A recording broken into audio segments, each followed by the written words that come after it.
ইমরান আছেন সেখানে এইচ.এম. ইমরান খুলনা জেলা প্রশাসক কার্যালয়ে আছেন। আমি দেখছি ইমরান, একটু জানাবেন সেখানকার অবস্থা, ভোট গণনার কদ্দূর? কোনো আসনের পুরো আসনের ফলাফল হয়তো আপনার কাছে নেই, কতগুলো আপডেট দিতে পারবেন আপনি? মনির, যে সেই কাঙ্ক্ষিত নির্বাচন, সেই নির্বাচনের ভোট গ্রহণ শেষ হয়েছে 4:30 নাগাদ। ইতিমধ্যেই বিভিন্ন কেন্দ্র থেকে ফলাফল কিন্তু আসতে শুরু করেছেন। আমরা যদি এখনকার দৃশ্যের কথা যদি বলি, এই খুলনা যে জেলা প্রশাসকের কার্যালয় সেখানে আমরা আছি এবং কিছুক্ষণ আগ থেকে বিভিন্ন কেন্দ্রের যে ফলাফল সেটি ঘোষণা করা হয়েছে। বেশ কয়েকটি কেন্দ্রের ফলাফল ঘোষণা করা হয়েছে। কোনোটাতে দাঁড়িপাল্লা প্রতীক যে প্রার্থী রয়েছেন তিনি এগিয়ে রয়েছেন, কোনো জায়গাতে ধানের শীষের যে প্রার্থী রয়েছেন তিনি এগিয়ে রয়েছেন। পাশাপাশি এই যে সামগ্রিক যে ফলাফল সেটি এখনো খুলনা 2 আসনের কথা যদি বলি, বেশ কয়েকটি কেন্দ্রের ফলাফল ঘোষণা করা হয়েছে। সামগ্রিক সব কেন্দ্রের ফলাফল এখন পর্যন্ত আমাদের হাতে আসেনি বা জেলা প্রশাসকের যে কার্যালয় রয়েছে তাদের কাছেও আসেনি। তবে কয়েকটি কেন্দ্রের ফলাফল এসেছে। যদি একেবারেই প্রথম যে ফলাফলটি এসেছে খুলনা 2 আসনের সরকারি বালিকা উচ্চ বিদ্যালয়ের ফলাফল, সেখানে মোট ভোট পড়েছে 1101টি।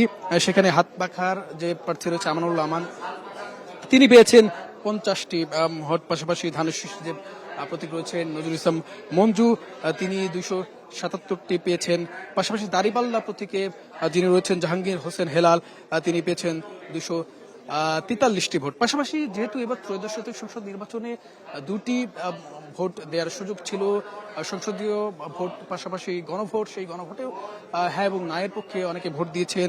এখানে হ্যাঁ এর পক্ষে ভোট দিয়েছেন 354টি, পাশাপাশি নায়ের পক্ষে ভোট দিয়েছেন 218টি ভোট পড়েছে। এই যে ফলাফল সেটি কিন্তু ধীরে ধীরে আসতে শুরু করছে। বিভিন্ন কেন্দ্রের ফলাফল জেলা প্রশাসকের কার্যালয় থেকে বিভিন্ন কর্মকর্তারা তারা আসা মাত্রই তারা ঘোষণা করছেন, তারা বিভিন্ন কথা বলছেন। বিশেষ করে আমরা কিছুক্ষণ আগেও দেখছিলাম যে নিচে গিয়ে নেতাকর্মীদের উচ্ছ্বাস, তারা ব্যাপক উচ্ছ্বাস উদ্দীপনা নিয়ে দীর্ঘ অপেক্ষা করছে কখন সেই কাঙ্ক্ষিত ফলাফল ঘোষণা করা হবে, সেই প্রতীক্ষায় নেতাকর্মীরা রয়েছেন। পাশাপাশি আমরা যদি পুরো আজকের দৃশ্যপটের কথা যদি বলি, আমি 5 আসন থেকে খুলনা 5 আসন থেকে বেশ কয়েকটি আসনে ঘুরেছি। 5 আসনে প্রায় সবকটি কেন্দ্রেই ঘুরেছি। সেখানে কোনো প্রকার অপ্রীতিকর ঘটনা ছাড়া তারা কোনো প্রকার অপ্রীতিকর ঘটনা ছাড়া খুব ভালোভাবে ভোট গ্রহণ হয়েছে এবং সুষ্ঠু ভোট গ্রহণ হয়েছে বলা চলে। পাশাপাশি খুলনা 2, খুলনা 3, খুলনায় যেহেতু 6টি সংসদীয় আসন রয়েছে, সেই 6টি সংসদীয় আসনে কোনো প্রকার তেমন কোনো বড় ধরনের অপ্রীতিকর ঘটনা আমাদের চোখে পড়েনি বা গণমাধ্যম কর্মীরাও দেখেনি বা ঘটেওনি বলা চলে। যার কারণেই এই খুলনা 6টি সংসদীয় আসনে খুব সুষ্ঠু নির্বাচন হয়েছে এখন পর্যন্ত সেটি বলা যাচ্ছে, কারণ এখন পর্যন্ত কোনো প্রকার অপ্রীতিকর ঘটনা ঘটেনি। আমরা দেখছি যে কিছুক্ষণ পরপরই জেলা প্রশাসকের কার্যালয়ে বিভিন্ন কেন্দ্রের ফলাফল আসছে, সেই কেন্দ্রের ফলাফল ঘোষণা করছেন। আমরা এখনো একটি কেন্দ্রের ফলাফল ঘোষণা করার দৃশ্যপটও দেখছি। আমাদের কাছে বেশ কয়েকটি কেন্দ্রের ফলাফল এসেছে, প্রায় 6টির অধিক কেন্দ্রের ফলাফল ঘোষণা করা হয়েছে এখানে খুলনা 2 আসনে, যেখানে খুব হাড্ডাহাড্ডি পর্যায়ে রয়েছে।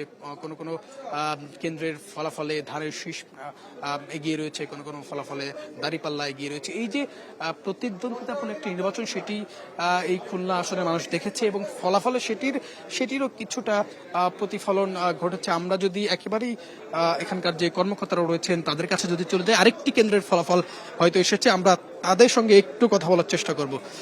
এখন পর্যন্ত একটু যদি জানতে চাই, এখন পর্যন্ত কতটি কেন্দ্রের ফলাফল আপনারা পেয়েছেন? আমি হলো খুলনা 2-এর সোনাডাঙ্গা থানা সহকারী রিটার্নিং অফিসার। তো সোনাডাঙ্গা থানার মোট 165টি কেন্দ্র, এর মধ্যে আমি 4টি ভোট কেন্দ্রের ফলাফল ইতোমধ্যে পেয়েছি, যেটি ইতোমধ্যে ঘোষণা করা হয়েছে। ধন্যবাদ।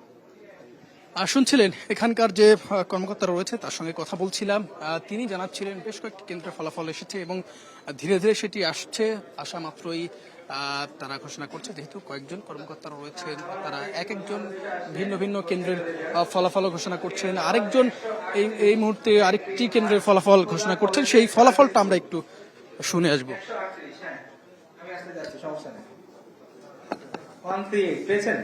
হ্যাঁ, খুলনা কলেজিয়েট গার্লস স্কুল মোট ভোটার সংখ্যা 1834।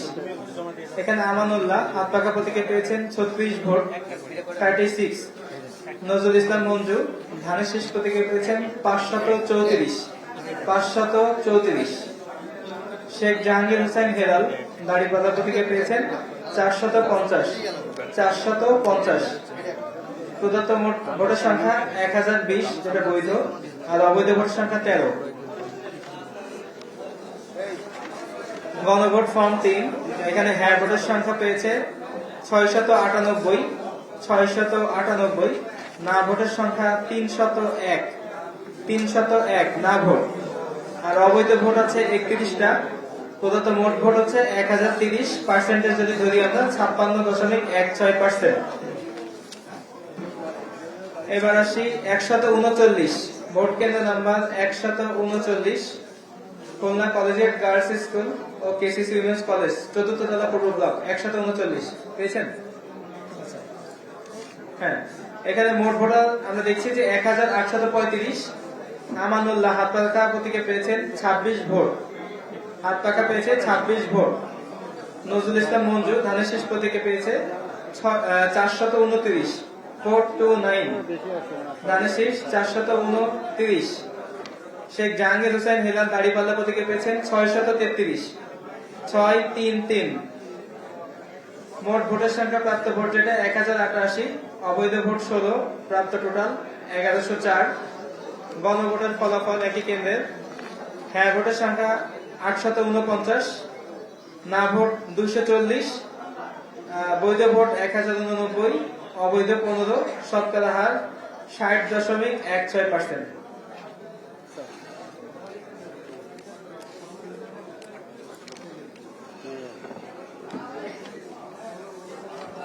মনে নিশ্চয় শুনছিলেন এখানকার যে রিটার্নিং কর্মকর্তারা আছে তারা এই ফলাফলগুলো ঘোষণা করছেন এবং কিছুক্ষণ বাদেই অর্থাৎ কিছুক্ষণ পরপরই এই ফলাফল আসলেই তারা সঙ্গে সঙ্গে তারা ঘোষণা করছেন। আমরা কিছুক্ষণ আগে নিচে গিয়েছিলাম, বিষয়গুলো একটু দেখছিলাম আসলে কি নিচের পরিস্থিতি কি। নেতাকর্মীরা কিন্তু উৎসবমুখর পরিবেশে এই জেলা প্রশাসকের যে কার্যালয় রয়েছে তার নিচে এলইডি স্ক্রিনে এই ভোট গণনার বিষয়টি দেখাচ্ছে।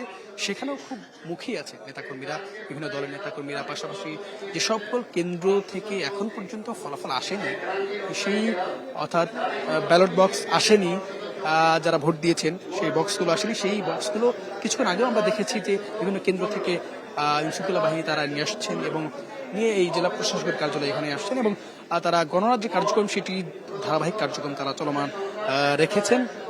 আমরা দেখছি যে এখন পর্যন্ত আবার নতুন কেন্দ্রের ফলাফলও ঘোষণা করছে, অর্থাৎ ফলাফল আসা মাত্রই তারা নতুন তথ্য দিচ্ছে, নতুন কেন্দ্রের ফলাফল ঘোষণা করছে। আমরা দেখছিলাম যে কোনো কোনো কেন্দ্রে ধানের শীষ এগিয়ে রয়েছে, কোনো কোনো কেন্দ্রে দাঁড়িপাল্লা এগিয়ে রয়েছে। পাশাপাশি আরেকটু তথ্য আপনাকে যদি দিয়ে রাখতে চাই, তাহলে এখন পর্যন্ত আমরা যতগুলো কেন্দ্রের ফলাফল পেয়েছি ম্যাক্সিমাম কেন্দ্রগুলোতেই এখানে হ্যাঁ এর পক্ষে ভোট আমরা বেশি দেখেছি, ভোট বেশি পড়েছে। যদি এখন পর্যন্ত কমপ্লিটলি ফলাফল ঘোষণা করা হয়নি, কয়েকটি কেন্দ্রের ফলাফল মাত্র ঘোষণা করা হচ্ছে। এই কেন্দ্র অনুযায়ী এই ফলাফল অনুযায়ী হ্যাঁ এর পক্ষে এখন পর্যন্ত সর্বোচ্চ ভোট রয়েছে, না এর পক্ষে সেটি কম রয়েছে, যার ফলশ্রুতিতে ধারণা করা হচ্ছে হয়তো হ্যাঁ ভোট এগিয়ে যেতে পারে। গণভোট যেহেতু এবার সংসদীয় নির্বাচনের পাশাপাশি গণভোট রয়েছে, এই যে কাঙ্ক্ষিত নির্বাচন, পুরো দেশের কথা, সার্বিক চিত্রের কথা যদি বলি, বিগত বছরগুলোর তুলনায় এবারের নির্বাচন সবচেয়ে ইতিহাস জনিত একটা নির্বাচন নেতাকর্মীরা বলছেন বা বিভিন্ন ভোটাররা বলছেন। আমরা ভোট কেন্দ্রে গিয়েছি, ভোটারদের সঙ্গে কথা বলেছিলাম, আর তারা বলছিলেন যে গত 17 বছর যাবৎ তারা নির্বিঘ্নে ভোট দেওয়ার সাহস করতে পারেনি। অনেক ভোটাররা রয়েছে যারা অনেক বয়স্ক, অথচ গত 17 বছর ভোট দিতে পারেনি। এই গত কয়েকবার যে নির্বাচন, সেই নির্বাচনে তারা ভোট দিতে পারেনি বিগত সরকারের আমলে, যার ফলশ্রুতিতে এবার তাদের মধ্যে উচ্ছ্বাস উদ্দীপনা ব্যাপক দেখেছি।